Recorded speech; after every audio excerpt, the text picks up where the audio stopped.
அனைவருக்கும் வணக்கம்மா. இது 6ஆம் வகுப்பு திறன் தமிழ் புத்தகம். இன்றைக்கி பார்க்க போகிறது 14ஆம் தலைப்பு நாள் குறிப்பு.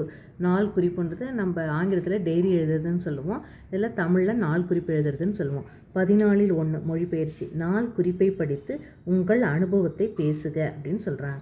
யாருடைய நாள் குறிப்பு கொடுத்துருக்குறாங்கன்னா மிதிலனின் நாள் குறிப்பு. நாள் 16 ஆகஸ்ட் 2025. கிழமை சனிக்கிழமை. நேரம் இரவு 9 மணி. நான் மிகவும் மகிழ்ச்சியாக இருக்கிறேன். காரணம், அன்று ஒரு நாள் என் நண்பன் கதிர் வீட்டிற்கு சென்றிருந்தேன். அவன் வீட்டு தோட்டத்தில் நானும் நண்பர்கள் சிலரும் விளையாடினோம். திடீரென்று ஒரு சத்தம் கேட்டது. அனைவரும் அமைதியானோம். அது பூனை குட்டி கத்தும் சத்தம் என தெரிந்தது.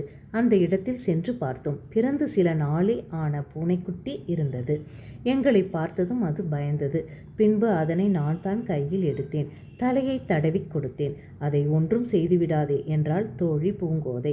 இல்லை இல்லை, நான் ஒன்றும் செய்யவில்லை என்றேன். எங்களின் உரையாடலை கேட்டு கதிரின் அம்மா வந்தார். நடந்ததை கூறினோம். அந்த பூனைக்குட்டியை வீட்டில் வைத்து வளர்க்க அனுமதியும் தந்தார்.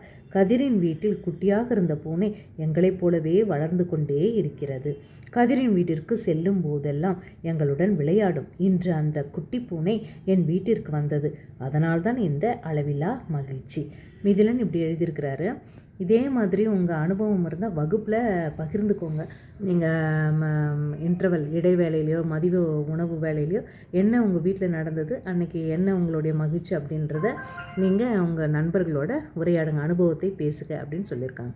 இந்த நாள் குறிப்பு எழுதுறதுனால என்ன ஒரு நன்மைனா, நம்மளுக்கு எழுத்து திறன் எழுத்தாற்றல் வளர்த்துக்கலாம்.